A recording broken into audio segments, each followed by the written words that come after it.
Okay, I'm going to go ahead and get started because there's a lot to go over. And I'm going to try, we'll see how much we get through today. And then tomorrow, if you guys have questions on the final and just to clear up anything that you might be confused on and whatnot. I've uploaded everything that needs to be uploaded. As a reminder, Saturday by noon, I need the assignment, your last assignment, and your quiz, which is that little essay that y'all are doing.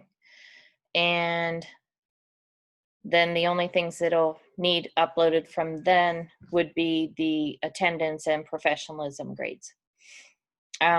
Did we decide a time on the final? I was thinking it was 10, but I wasn't sure.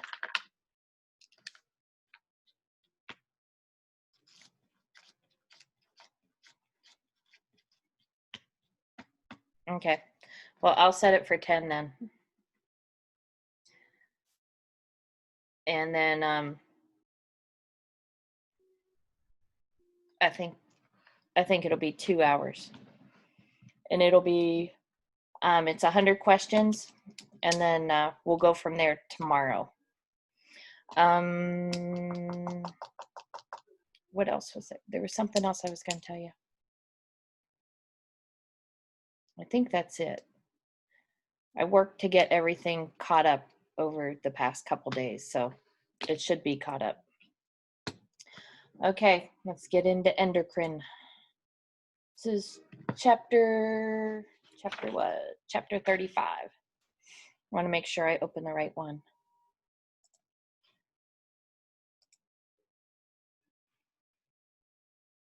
Okay, so endocrine.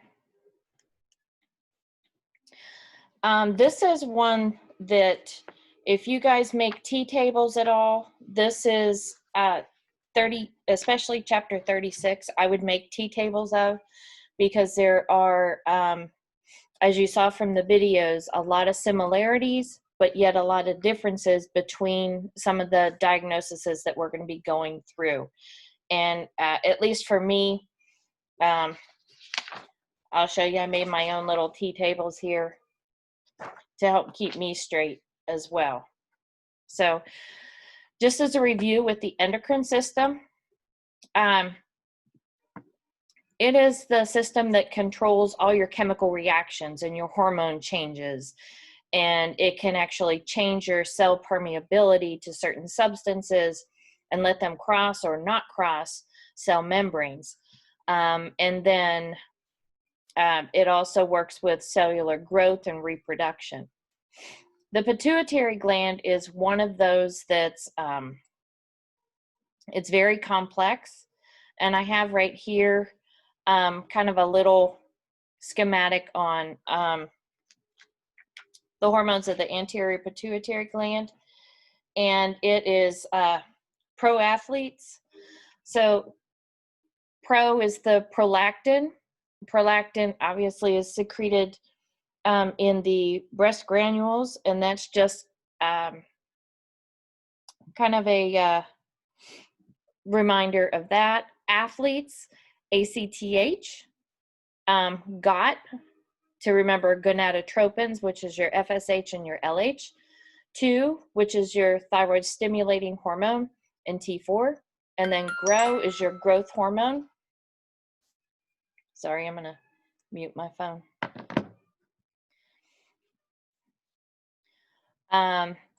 The structures of the pituitary gland, I kind of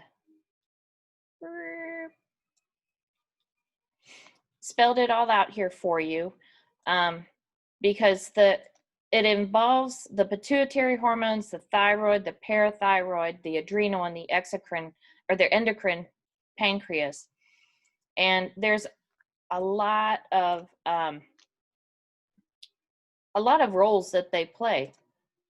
So your thyroid hormones, which is your T3 and T4, they are needed for protein and iodine are needed for synthesis of the protein, and T3 and T4 help with that. Your thyroid hormones also activate cellular production with heat, protein and lipid synthesis, mobility and breakdown. So all of the foods that you eat that are high in protein, that's all your meats, and then your fats, they need the thyroid hormone to break down those products to put them into a usable substance. Your thyroids are also partially responsible for carbohydrate metabolism. So, you know, all of the carbs that we love, they need the assistance of the thyroid to be able to break that down into usable substances. Your parathyroid is responsible for your phosphate and your calcium. So if you have low calcium levels in your body, your parathyroid, it releases your parathyroid and vice versa. So your parathyroid will excrete calcium and phosphorus when it's needed, and then when it's not needed. Oh, sorry, I've got a text from a student, so I need to make sure. Oh, no, it's not it's a doctor's appointment. Sorry about that. Your adrenal glands, your medulla secrete epinephrine and norepinephrine. And the epi meets those stress situations, your fight or flight, and it helps prevent hypoglycemia. Your norepi is responsible for helping maintain your blood pressure. Your adrenal glands secrete your mineral corticoids, and the main one is aldosterone, and it has a huge effect on electrolytes, and we learned that when we went through renal, and then also when you guys did your initial electrolyte imbalances, which were way back with Miss Taylor. And without aldosterone and your mineral corticoids, a person would die in 3 to 7 days, which I found kind of extraordinary that, you know, your aldosterone controls that much of your electrolytes. Your glucocorticoids, which the main one that we'll be talking about is cortisol, and it establishes proper utilization of carbohydrates and fats. So you have your thyroid, which is responsible for the breakdown of the carbohydrates, and then your glucocorticoids are take those and they make sure that they're utilized where they're needed. Both of those are controlled by ACTH releasing hormone. Your endocrine pancreas produce glucagon and insulin and control the release of glucose into the bloodstream. So you can see how if you take your thyroid, your parathyroid, and your adrenal glands and your glucocorticoids, and then your endocrine pancreas, you see how all of them orchestrate all together to make it to where we can utilize the food that we take in, and we can break it down and use it for energy, for cell repair. All of that is just orchestrated perfectly. The effects on aging in the endocrine system is your metabolism decreases. And, you know, that one you can pretty much figure out because most older people are slower, and they just take time to get from point A to point B. Your aldosterone, renin, calcitonin, and growth hormone decrease with age as well. But your norepi, and boy, that's a big typo. Your norepi and ADH increase with age. And then because of that, so if you go back here in your, we talked about antidiuretic hormone. We're going to get into that a little bit more. But if we look at norepi and what it does, you see the tie-in as far as hypoglycemia.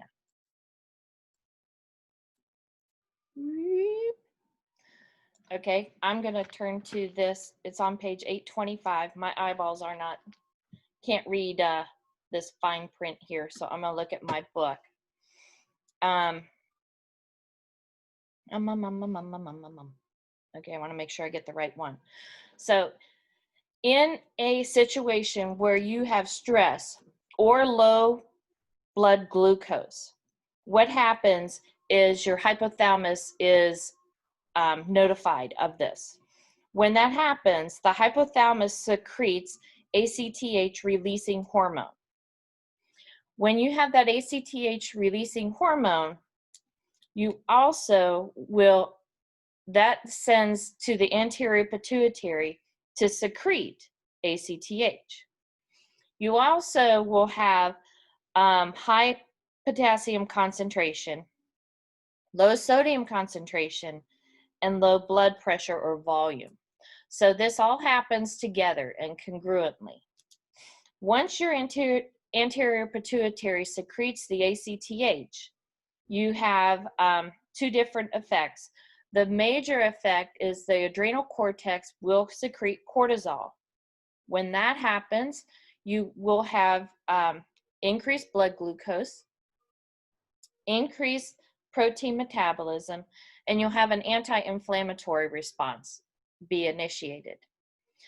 If you take your ACTH, man, I'm having trouble talking today, will have a minor effect in that it will tell the adrenal cortex to secrete aldosterone.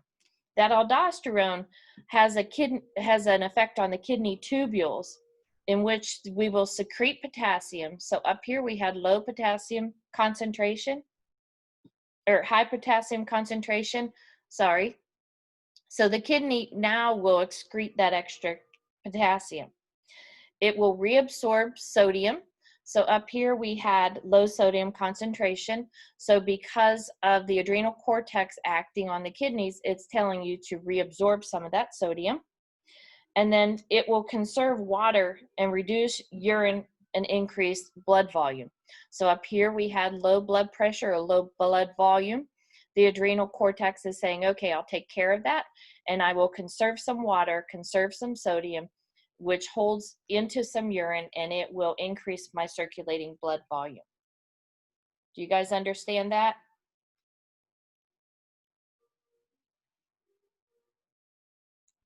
Can you repeat it again just to be sure?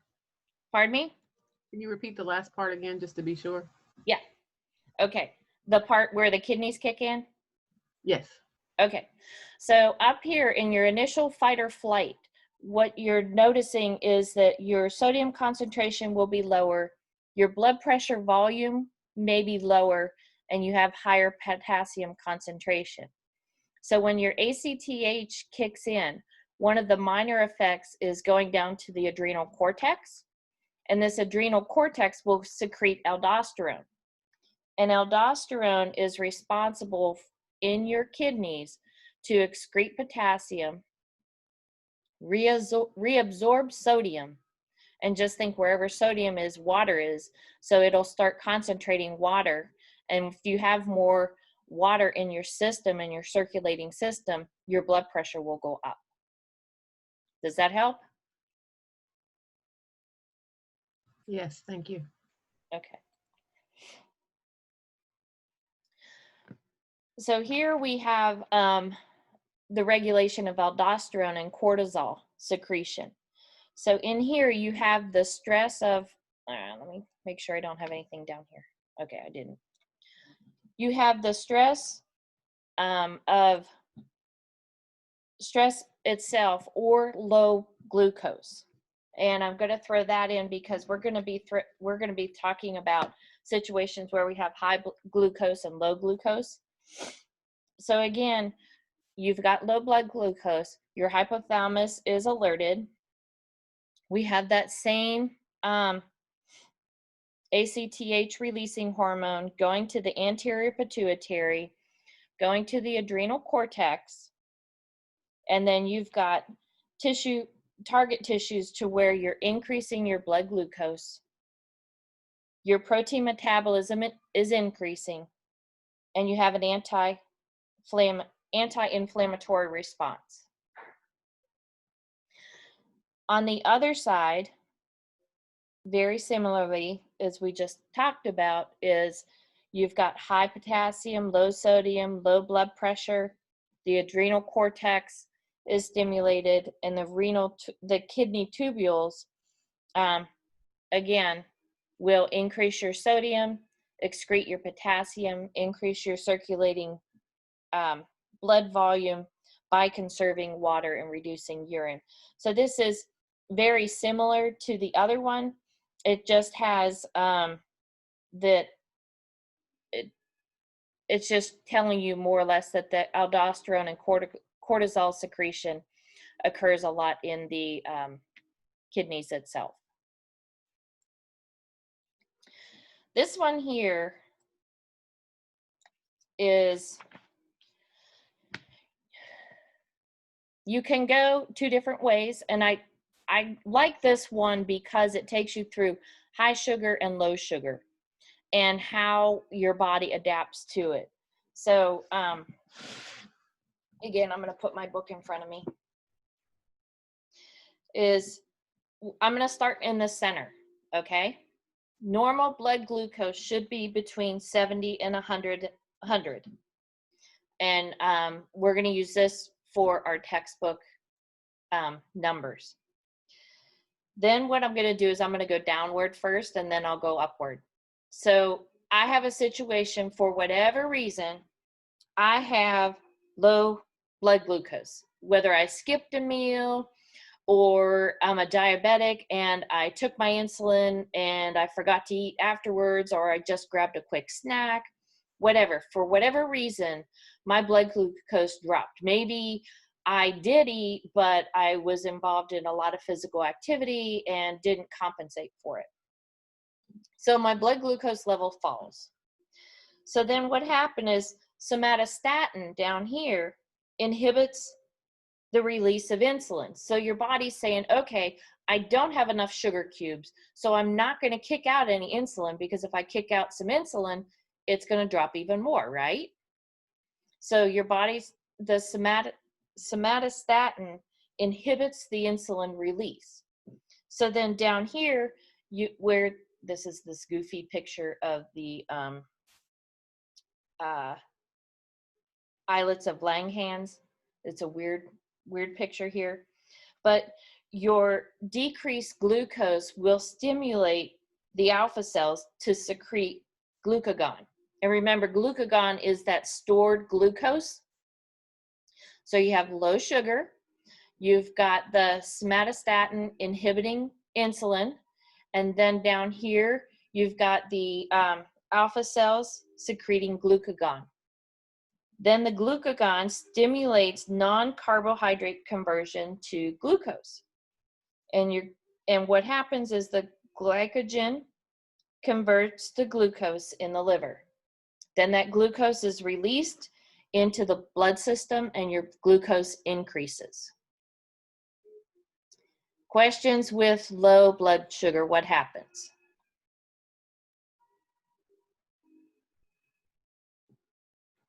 Okay, we'll go ahead to high blood glucose. So my glucose normally is 70 to 100, and then for whatever reason, I had a pasta fest. I went to Olive Garden. We're allowed to have socially acceptable distancing seating at Olive Garden, and I did the all-you-can-eat pasta. So I had an increase in carbohydrate consumption, and my sugars are sky high. Instead of my glucose being 100, now it's 250.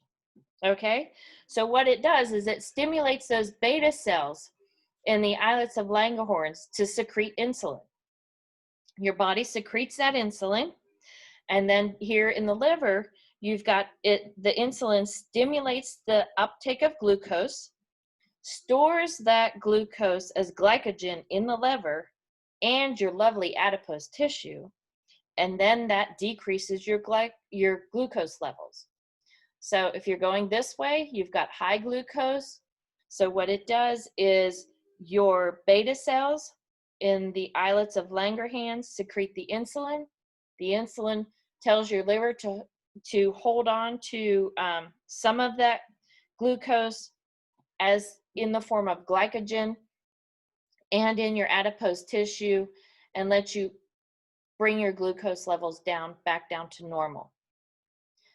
In the event of low sugars, you've got your body saying, okay, I need the somatostatin to hold on to that insulin and not release it.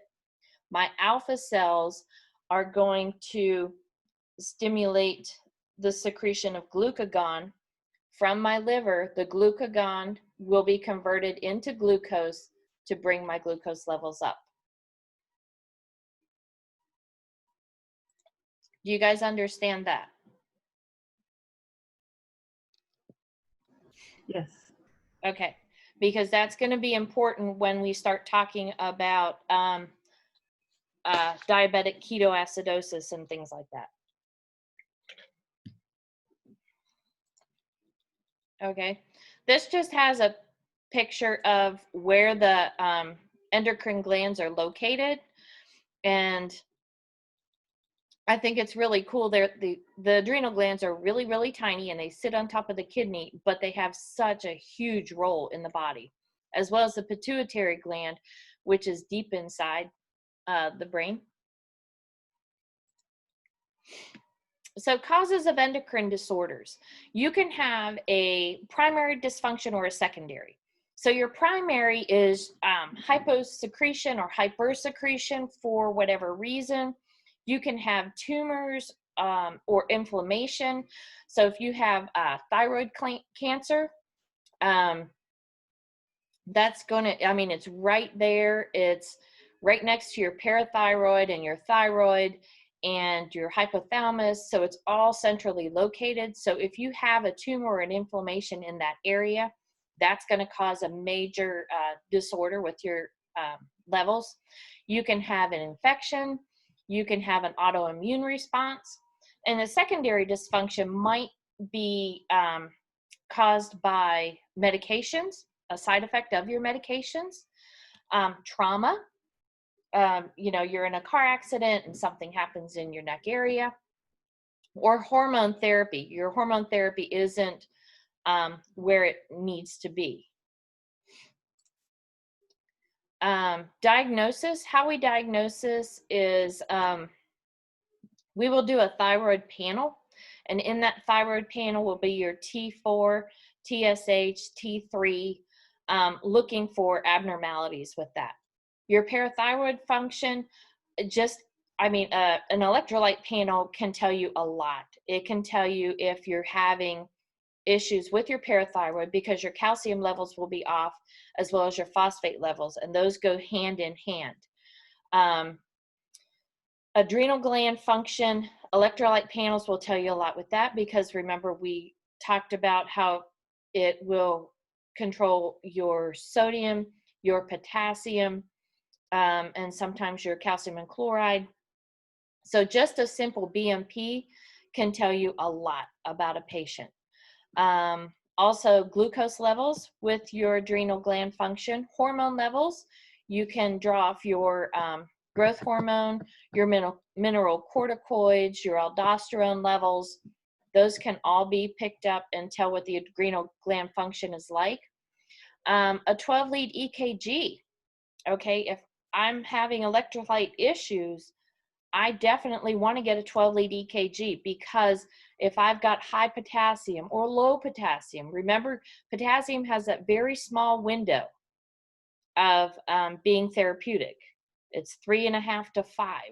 If you are over or under that area, you're going to have EKG changes. So we want to get that.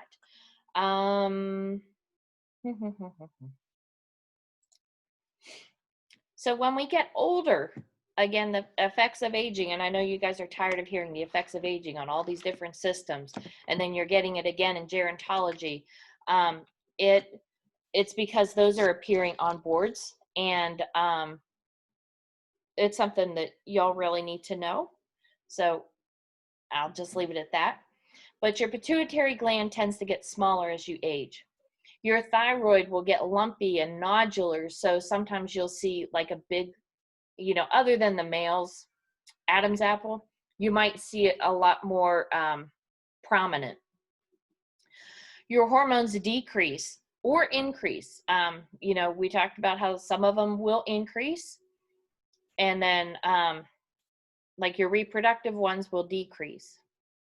Blood glucose levels tend to rise, and that's why a lot of older adults, if they have not gotten type 2 diabetes in their 40s and 50s, sometimes that will appear when they're 70s, 80s, and 90s.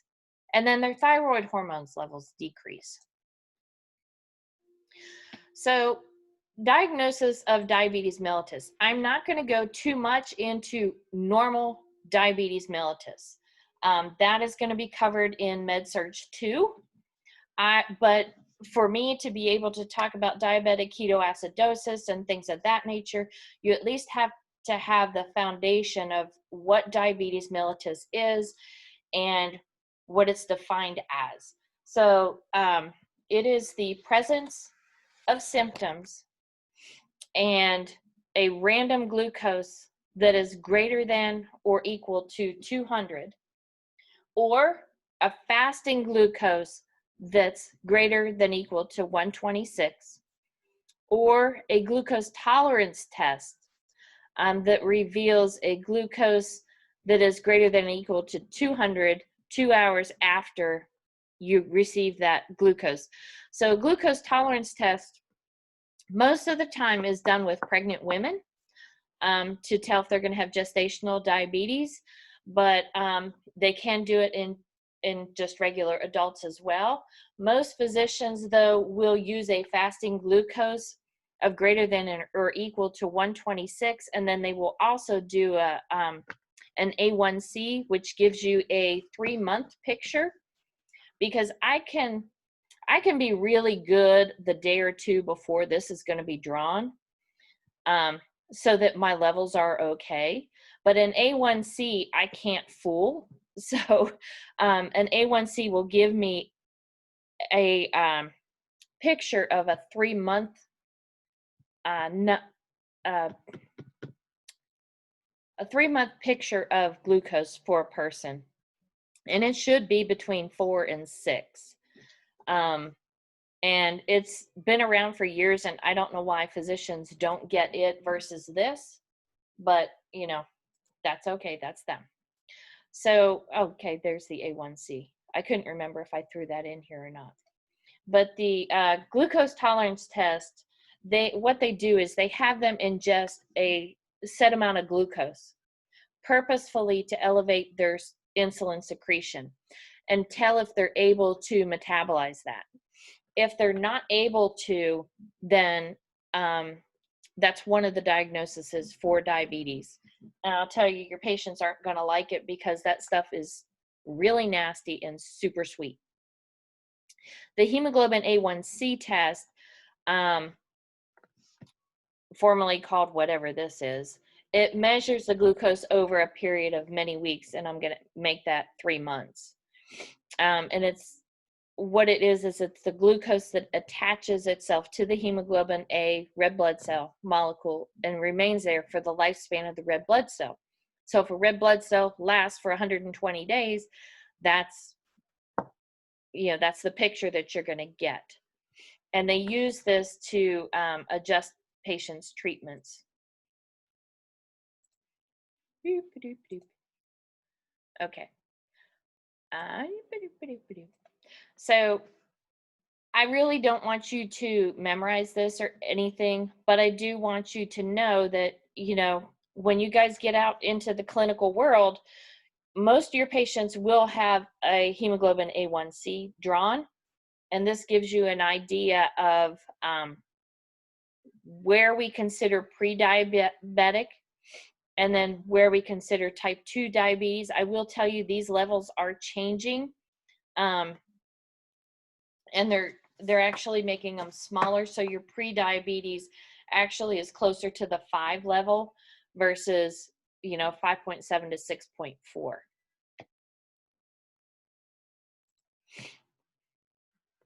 So what do we want to do? What is our job with this? Um,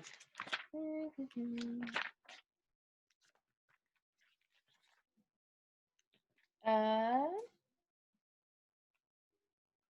so on page 832, on the bottom, table 35.5, moving forward for another page, I guess 833 as well, is we want to do really thorough focused assessments. And, you know, I know you guys have been told that and told that and told that.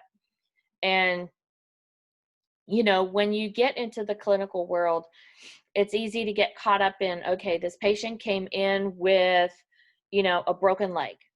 I'm just going to make something up. They came in with a broken leg. So your assessment obviously is going to be on that broken leg. But you need to take the whole person into consideration, because the broken leg is what brought them into the hospital or into your clinic or into your ER, whatever. But you may pick up on many, many other things going on with that person that might not have been picked up. So focusing your assessments, finding out, you know, are they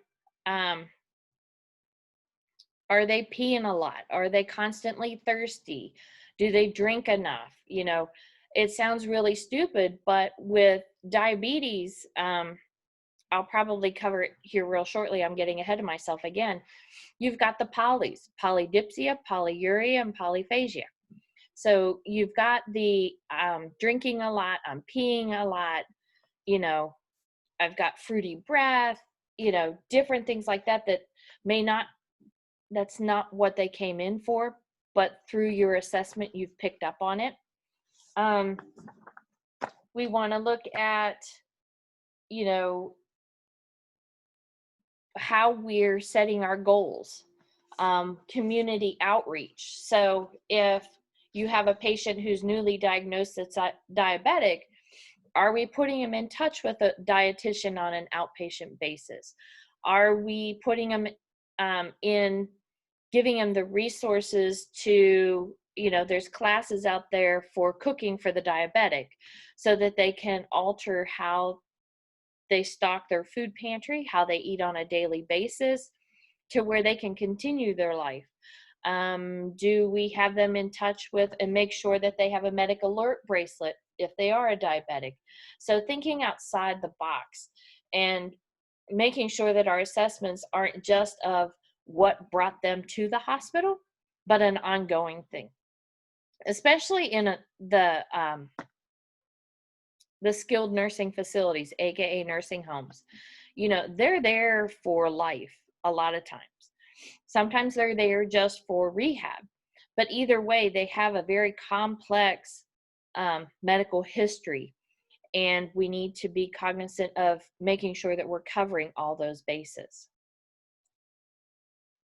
So our general nursing goals are just to make sure that we are watching to prevent any kind of injury, making sure that fluid and electrolyte imbalance is in check. And if you guys haven't figured it out, that's going to be, you're going to hear that forever and ever, amen. Your fluid and electrolyte balance can make or break, you know, almost every diagnosis there is. Maintain our hormone balance. We want to reduce our stress. And I think that's something that us as a society don't spend enough time on, is stress reduction.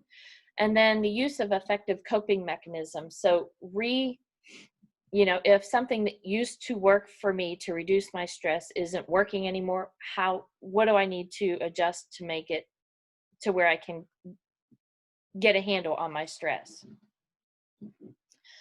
Knowledge of self-care. How can I take care of myself? How can I help my 90-year-old grandma to where she can maintain some of that independence? Tolerance of physical activity, promotion of normal bowel functions, emotional status, and body image. And these should not be news to you. I mean, we've used these throughout every system, as well as the care plans. And I'm sure you've used them through the clinical didactics with Miss Taylor.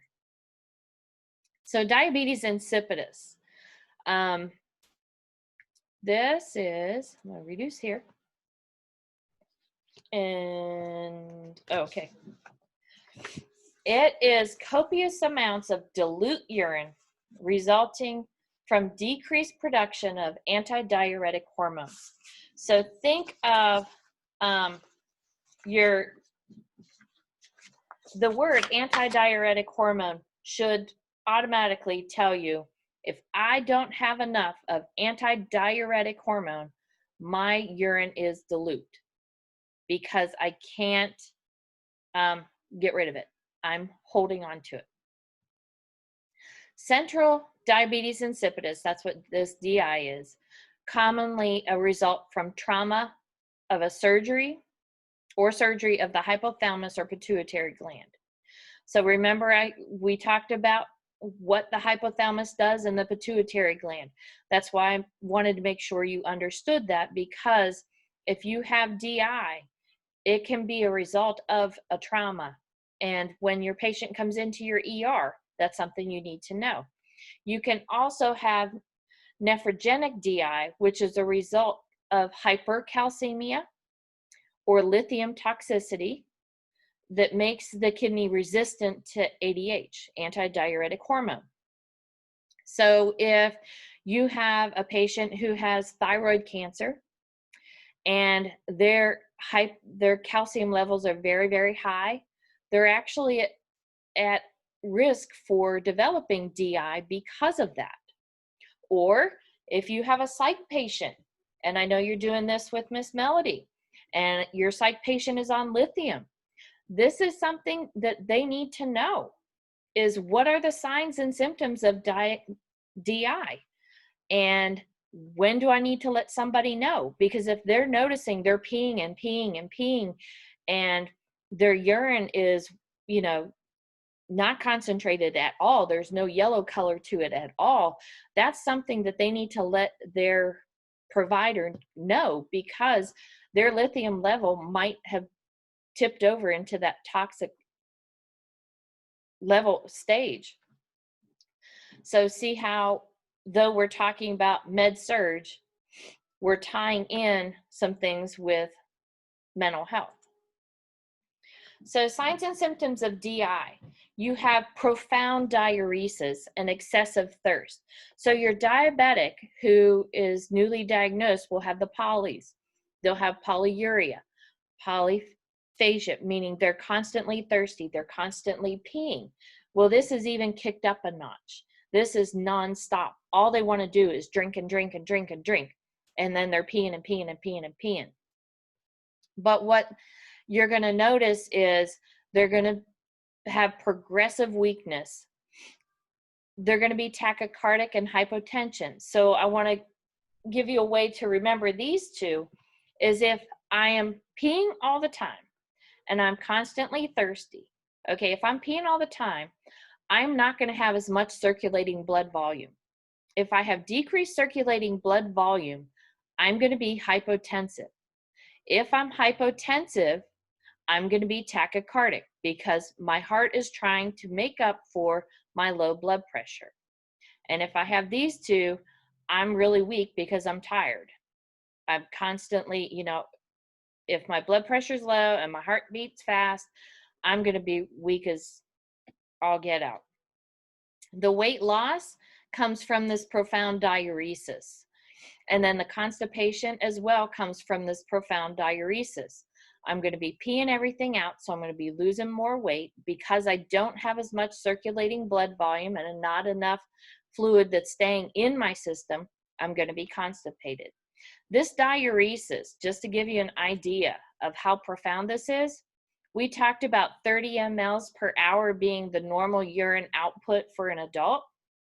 Okay, so if I take, I'm going to grab my handy dandy calculator here. 30 times 24.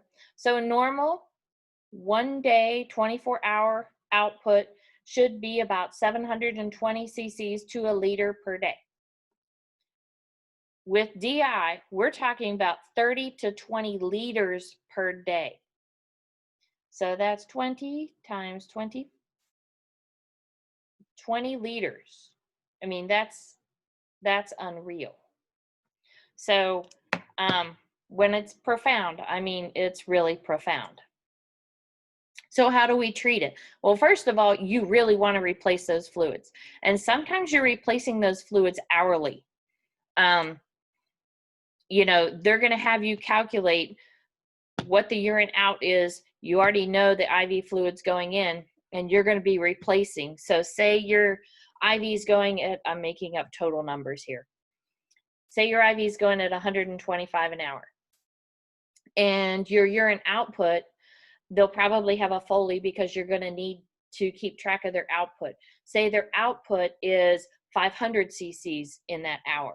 So what they're going to do is increase your IV rate based on your urine output. I'm not going to tell you how to calculate that, but just to give you an idea of, you're going to be replacing as much as coming out to try to stay ahead of the cart instead of behind the cart.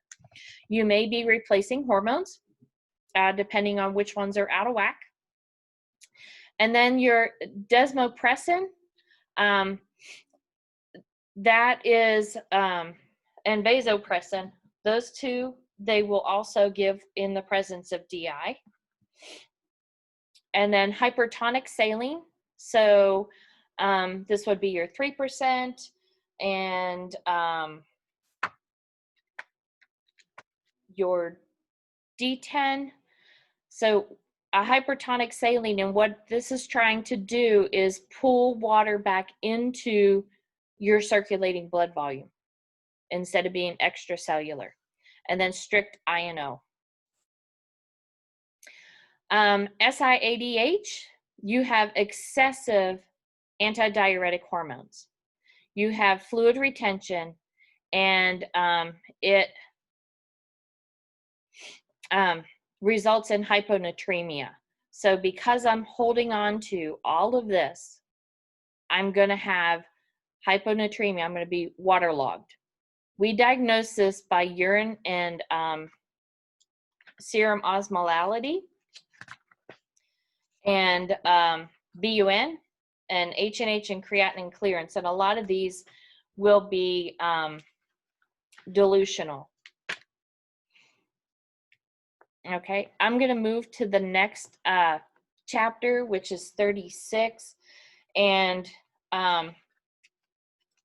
once we get through that, because I think it starts up with SIADH, and if not, then we're going to make it. And I'm going to go over that in a little bit more depth. So stand by.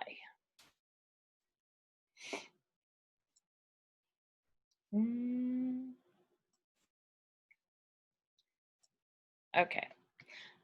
Are you guys good okay for right now? Are you following me okay? Yeah, I am. I'm following, okay. Okay. I just wanted to make sure, because I know this is a lot. The endocrine's a lot.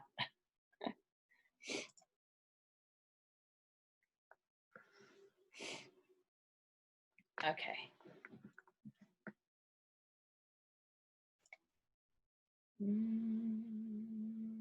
Okay, chapter 36. Okay. Okay. Here's a little bit more on diabetes insipidus. We talked about it's associated with brain tumors, neurosurgery, anything of the central nervous system, neurogenic versus dyspogenic. Neurogenic is caused by drug therapies or kidney disease. Dyspogenic is caused by excessive water intake. And we don't see that often, but I wanted to let you know, because again, you're with Miss Melody, and sometimes DI can be caused by a schizophrenic who is excessively taking water in. They don't realize it, and that's just one of their habitual symptoms, is they're constantly drinking. So they can inadvertently put themselves into a DI. It is caused by the decreased production of antidiuretic hormone, which I just said. And we also talked about the lithium. So this little bit does overlap. Diuresis, deficient fluid volume intake. We talked about the polys, and then the patient will exhibit symptoms of deficient fluid volume, such as tachycardia, hypotension, weight loss. If left untreated, this will progress to shock. They will become very irritable. They can slip into a coma. They can have hypernatremia and severe dehydration. So remember that your brain likes sodium, but not too much. So if it has too much or too little, you can have CNS symptoms. Diagnosis, we usually, I really have not had any exposure to a water deprivation test, but I have had the serum and urine osmolality tested, as well as urine specific gravity. And this complete history and physical is just asking them, you know, what their intake has been like.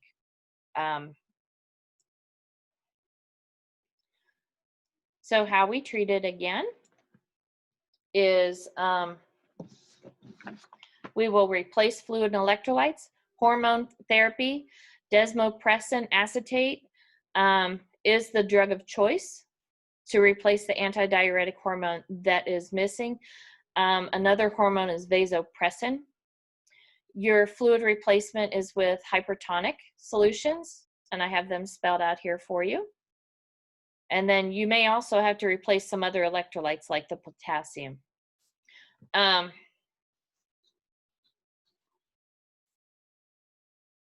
So before we go into SIADH, okay, I did a T-table.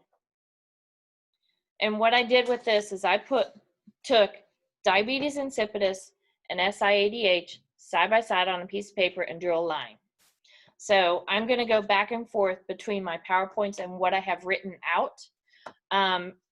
I don't know how y'all study, but this is just a way that I do.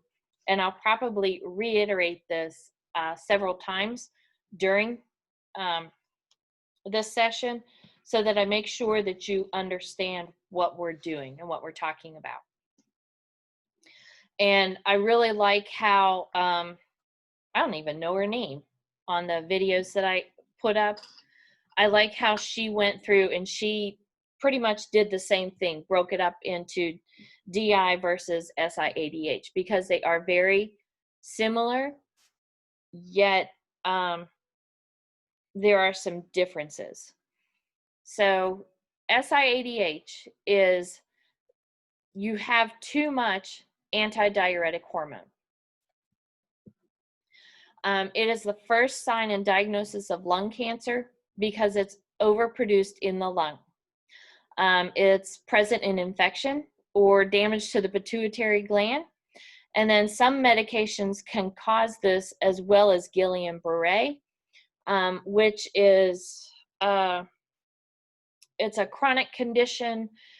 It's one of the side effects of the flu shot, and it attacks your whole nervous system. You can have, my computer's not, there we go. The signs and symptoms are related to fluid overload because there's too much antidiuretic hormone and the body doesn't know how to excrete the urine. Hyponatremia is due to dilute sodium. The signs and symptoms related to it are confusion, seizures, loss of consciousness, as your brain likes sodium. Hypertension is noted as well as tachycardia because you have increased circulating blood volume. So this gives you the patho, and then I'm going to kind of go over my handy dandy sheet. And this is on page 839. So with DI, you have wait a minute. That's not that one. So if you're looking in your book, on page 839 has the concept map of DI. And then on 841 has this concept map of SI-ADH. So I'm going to break off a little bit here. Wait a minute, I'm going to stop sharing. We're going to come back here, and I'm going to go over the concept map on 839. And I know y'all can read, but read along with me. Entertain me on this, okay? So DI, you have a hypofunction or absence of antidiuretic hormone. Because of that, you have decreased renal tubular permeability to water. So you have decreased water absorption. So you're constantly clearing out that extra fluid. Your body does not know how to not diurese. Because of that decreased water reabsorption, you have two trees that you're breaking off to. One is excessive urine output, and one is increased serum osmolality. I'm going to go down the excessive urinary output. Because of that, you have dehydration. Dehydration, you can pick up with symptoms of tachycardia, hypotension, leading to hypovolemic shock. Think of not enough circulating blood volume leading to dehydration. I become hypotensive. I am tachycardic because I am hypotensive, all leading to hypovolemic shock. I will also have bladder distension because I have all this excessive urine in there. When that happens, I can have backup from my bladder being distended. I can have backup through my ureters into my kidneys, leading to hydronephrosis. Because I have hydronephrosis, I can have renal insufficiency because I'm having too much fluid in there and I'm causing damage to my kidneys. Next one is decreased urine osmolality. I don't have the ability to make it concentrated or not, so I'm going to have decreased specific gravity because I'm waterlogged. And then, last but not least, I'm going to have interrupted sleep and interrupted ADLs because I'm constantly going to the bathroom. Now I'm going to go down the increased serum osmolality side. Because I have increased serum osmolality, that is going to lead to hypernatremia. I'm peeing everything out, but my sodium is staying inside. My sodium is staying inside, causing hypernatremia, which is high sodium. Because I have that, I'm restless, I'm agitated, I've got decreased reflexes and seizures. Remember, sodium goes hand in hand with neuro. Also, because of hypernatremia, my osmoreceptors are stimulated. I feel severe thirst, and I'm constantly going to replace that water loss or that I'm peeing out. Do you follow that concept map? Before I go into SI-ADH.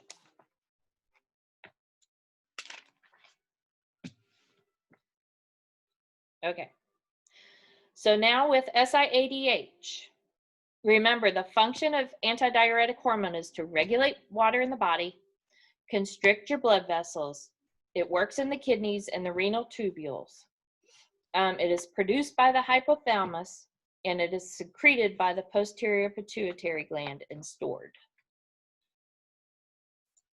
Woo! I just got like a massive downpour of rain. So now we're going to look at SI-ADH.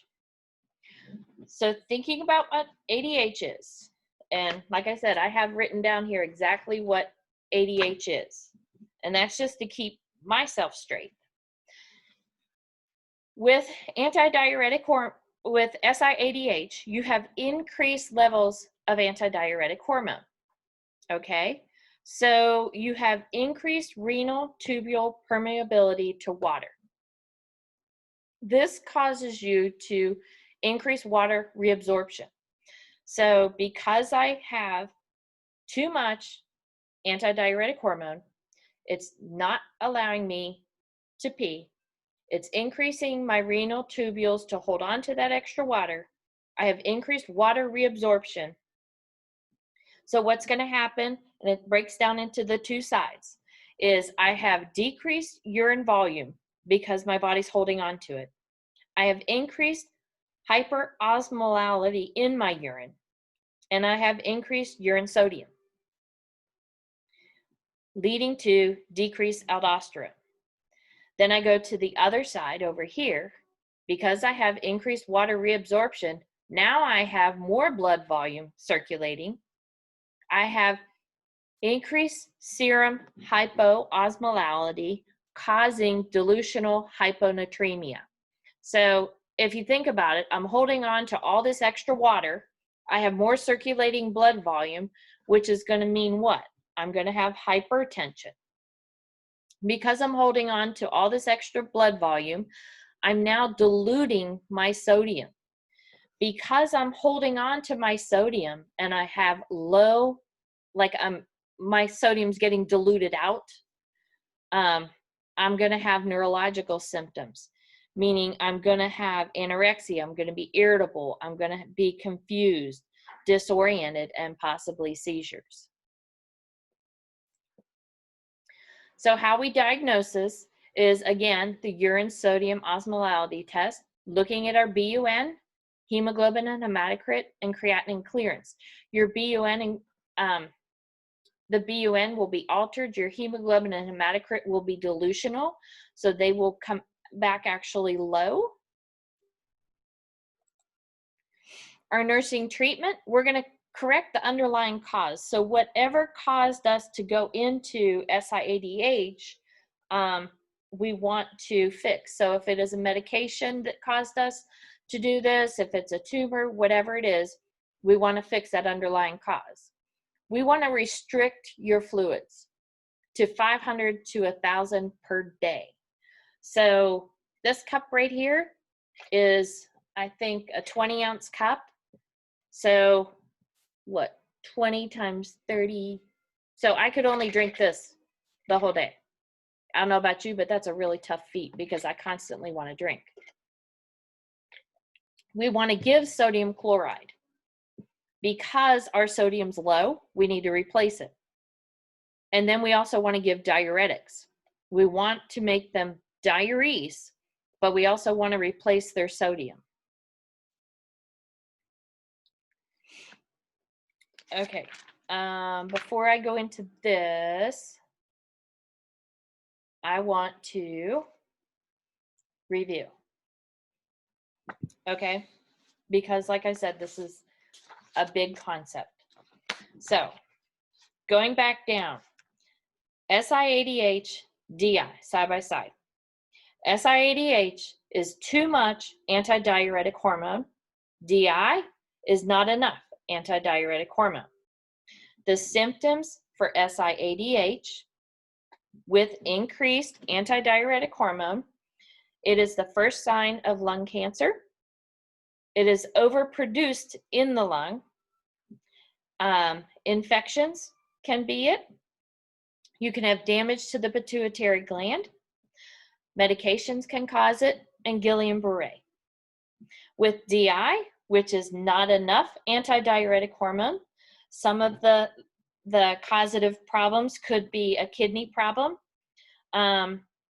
that's not responsive to antidiuretic hormone changes. Pregnancy can cause it. Brain trauma can cause it. Looking at our signs and symptoms, SIADH has too much antidiuretic hormone. Because of that, you're going to see edema with weight gain. You're going to see hypertension, tachycardia, dilutional low sodium, confusion, seizures, anorexia, and you're going to have urine output that is not concentrated. With DI, the signs and symptoms with that were actually going to be the opposite. You're going to have major losing of water. You're going to have weight loss. You're going to have polyuria, which is 4 liters to 24 liters per day. You're going to have polydipsia. You're going to have dehydration. You're going to have hypotension. You're going to have high sodium. The treatments, SIADH, you will fluid restrict. With DI, you're going to avoid foods and drinks that enhance diuresis. So you don't want to ingest caffeine. You don't want to, that's the big one that I can remember is caffeine. So treatment with SIADH, you're going to treat with loop diuretics, including Lasix, but you want to watch your potassium levels. Hypertonic IV fluids. You're going to, what that does is your hypertonic fluids will help drain the fluid out of the cells, pull them back into the circulating blood volume to be diuresed. You can also use diclomycin, which is an antibiotic, but it also inhibits antidiuretic hormone. With DI, the treatment is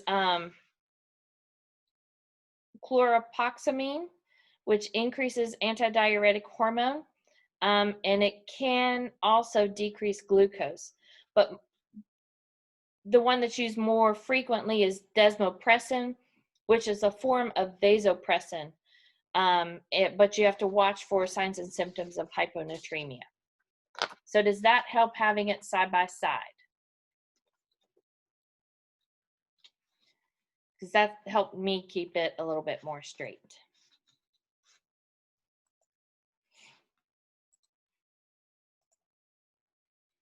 Okay.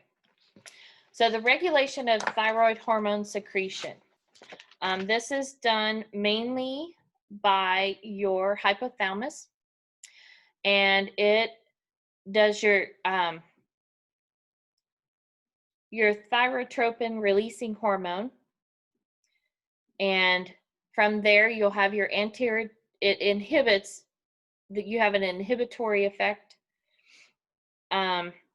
Your pituitary, anterior pituitary, your TSH, your thyrogranin T3, T4, all of these will lead to metabolic effects. And you can have metabolic acidosis. So now we're going to talk about HHS, which is hyperglycemic hypoosmotic syndrome. This is, and what I did with this is I put it side by side with DKA. So after we go through these, we'll go through exactly how I did with SIADH and DI and see if that helps you compare and contrast. So HHS, and then you'll also see it as HHNS, is a life-threatening condition, and it is extreme hyperglycemia. And I'm talking glucose levels greater than 600 and sometimes in the 4 digits. So extreme hyperglycemia. It is hyperosmolar because there's pulling of water out of the cells. And if I'm pulling water out of the cells, I can get into a severe case of dehydration. Insulin, the cells are not receptive to insulin at all, but there's enough to avoid the burning of ketones, and this is key. So there's no ketones with this. Your kidneys have way too much glucose for the kidneys to filter, therefore it leaks out into the urine. If you do a dipstick, you're not going to see ketones, or you might see a scant amount. Excuse me. You're going to have osmotic diuresis, and you'll experience the polys and have extreme electrolyte imbalances. No ketones or acidosis is seen in this condition. That is a big difference when you're comparing it to diabetic ketoacidosis. This is seen mainly in type 2 diabetes mellitus. The signs and symptoms, number one cause is infection or illness of a patient. And I'm going to use my fiance as an example. He had a severe case of poison ivy to the point he needed steroids. And that just, it literally put him into this state, and his glucoses went to over I think they were 500. They weren't quite 600, but they were really close to it. It is seen in older adults, and it happens gradually. So the glucoses will go from 200s to 300s to 400s, hang out in the 400s, go to 500. So it happens over time. It is not an instantaneous change. You continue to have the polys. They may be dehydrated. They may have a fever, whether that fever is caused by the infection or dehydration, you know, that's hard sometimes to ascertain. They will be tired, and they can have an altered mental status. Once your glucose gets above 400, 500, you can have states of confusion and not really be able to problem solve. So our nursing interventions with this is give IV fluids, and we will give insulin, and the only insulin we will give is regular insulin, and it will be given IV drip. If you give just the sub-Q insulin, it is not going to work with this condition. You actually need IV insulin, and it needs to be regular insulin.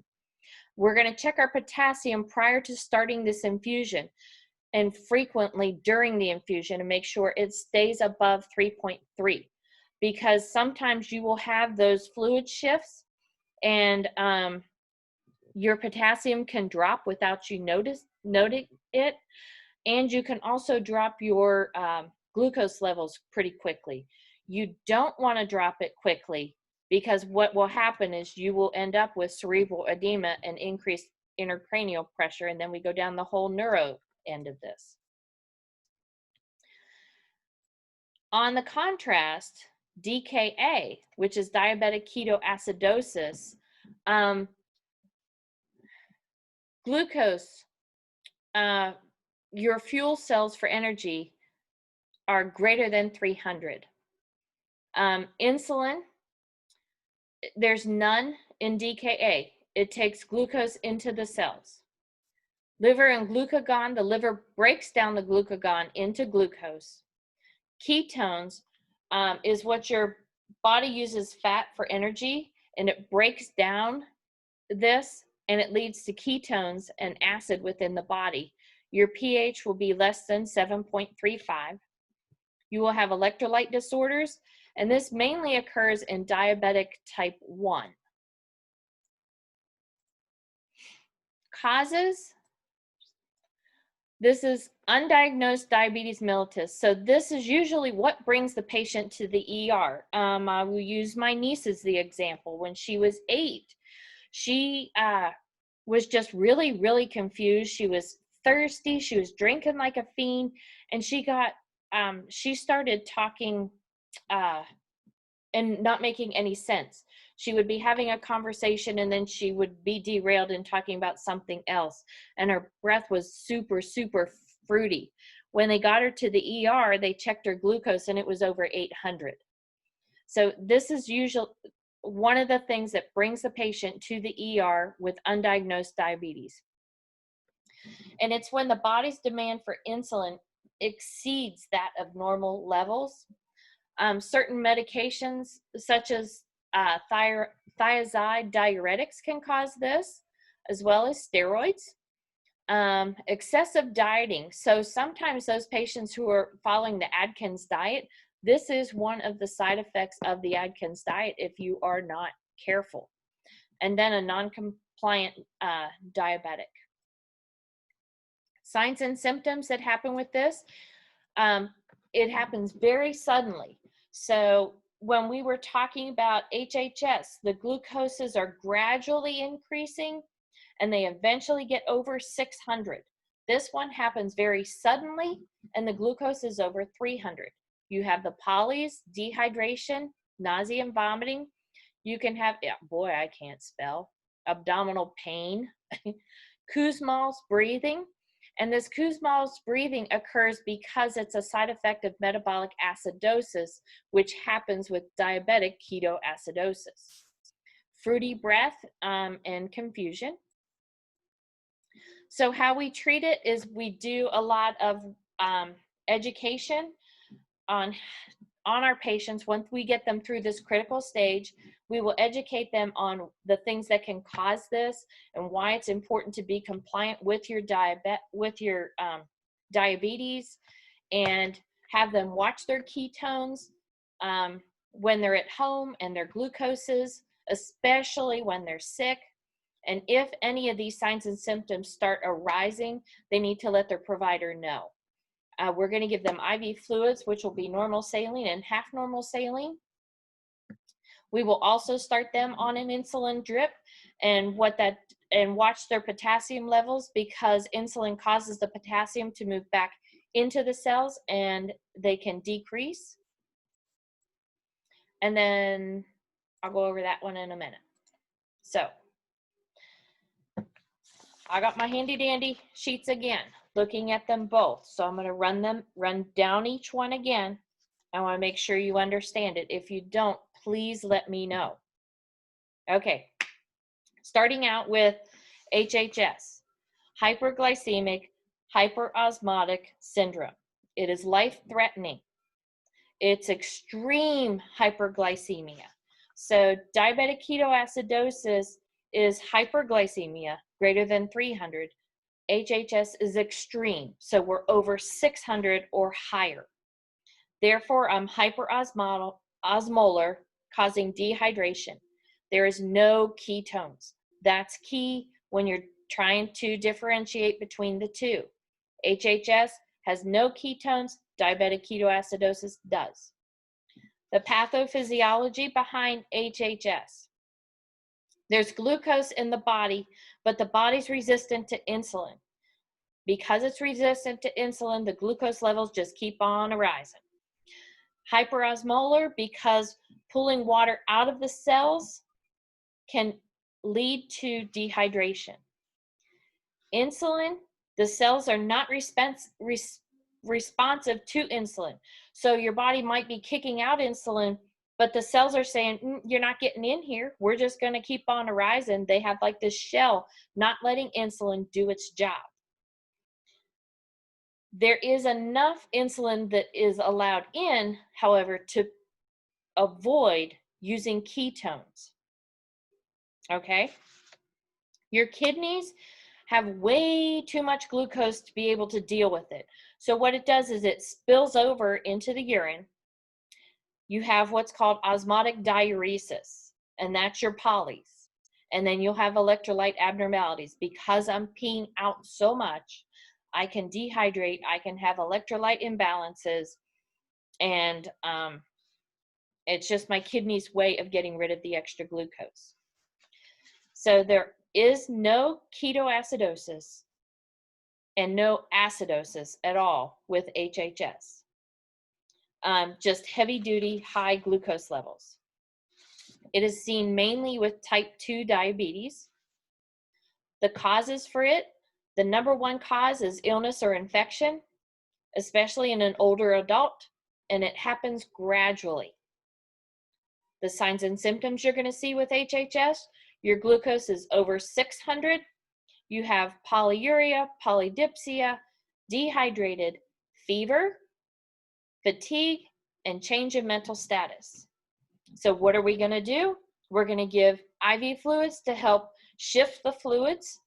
We don't want to drop the glucose level too fast, because then we're going to cause cerebral edema, increasing our intracranial pressure, and then we got a whole other cascade we don't want to go down. We want to give regular insulin, and that insulin will be given IV drip. We also want to watch our potassium and make sure it's within that window, and it needs to be above 3.3. Looking at diabetic ketoacidosis side by side, there's no insulin in the body. So it starts breaking down fat for energy. That's a big difference when we're talking about HHS. HHS does have insulin. It's letting a little bit into the cells, enough to avoid using ketones. With diabetic ketoacidosis, your glucose is high, there is ketosis, and there is acidosis. And if you break down the DKA, you're going to figure out that there is acidosis. Your glucose is, it fuels your cells with energy, and it will be over 300. Your insulin, there's none in DKA, so it takes glucose into the cells. Your liver and your glycogen, your liver will convert glycogen to glucose. Your ketones start to break down and leads to excessive ketones and acid within your body. Your pH will drop below 7.35, displaying metabolic acidosis. Your kidneys, they can't help with high glucoses. Therefore, it's spilled over into the urine, causing osmotic diuresis, aka polyuria. You're going to have electrolyte disorders, and this happens mainly with type 1 diabetes. The causes, the number one cause is undiagnosed diabetes mellitus. If the body needs more insulin than normal, a lot of your thiazide, diuretics, and steroids can also cause this. Excessive diet using the Atkins diet can put you in DKA and a non-compliant diabetic patient. Signs and symptoms with DKA, it happens suddenly versus HHS happens gradually. Your glucoses are over 300 versus over 600. You'll have the polyuria, polydipsia, dehydration happens in both. You'll have abdominal pain with DKA. Kussmaul's breathing is specific for DKA versus HHS. Kussmaul breathing is that unorganized breathing. You'll also have fruity breath. That is also indicative of DKA versus HHS. You will be fatigued and confused. The treatment is to watch your ketones and glucoses, especially when you're sick. If any symptoms start to arise, to alert the physician relatively quickly, because remember, this does happen fast. And then to teach our patients, once we do treat them, to monitor their signs and symptoms. Medications, we're going to give IV fluids. We're going to give normal saline or half normal saline. Our insulin drip will be regular insulin only, and we are going to watch our levels, because if we drop our glucose levels too fast, we can also put them into a situation where they have increased intracranial pressures, and we also need to watch their sodium or potassium, because insulin causes potassium to move back into the cells, and we can have hypokalemia. All right. How do you all feel about that so far? Is your mind blown yet?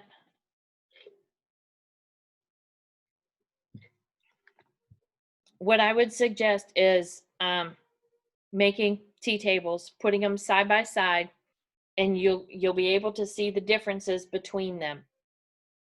They are similar in some aspects, but then oppose each other in others.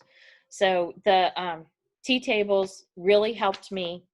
And the videos that I chose for the assignment this week, I did on purpose because of how she presents it, and that you have the ability to stop it, write what she has down on the board, and then go from there. And I ask those specific questions after the videos because I want to make sure that you grasp it, because it can be a difficult topic to grasp. So what I would suggest is review this. I'm going to try to upload it later today, and then watch those videos as many times as you need to. There are other videos out there. I do know that. I was trying not to overwhelm y'all, so I picked the ones that I liked best, but certainly there are other ones out there. I know Pinterest has some handy dandy sheets, kind of like my homemade ones, that you can pin and look at. And then, if you guys have any questions, you can, feel free to let me know. I can FaceTime you. I can, text you. I can, I'm here for you. But I know this is a lot. And that's why I chose the assignments that I did. Remember, those assignments are due Saturday by noon. And then I'll set the final for July 1st at 10. And I'll allow for, holy mackerel, it's getting worse out there. I'm going to allow for at least 2 hours for the final. And we'll kind of go from there. What I want you guys to try to do between now and tomorrow is I want specific questions about the final. Okay? And I'll answer those. If there's things that you're confused on, write them down. We'll talk about them together and try to make sure everybody understands concepts that they're having trouble with. I will let you know the breakdown of the final, kind of what I've done in the past, and let you know kind of what to expect. I'm not going to say it's going to be this question, this question, this question. I'll give you general broad topics like I have in the past so that you have an idea. And then we'll kind of go from there. Questions, concerns? I don't have any. Okay. Anybody else?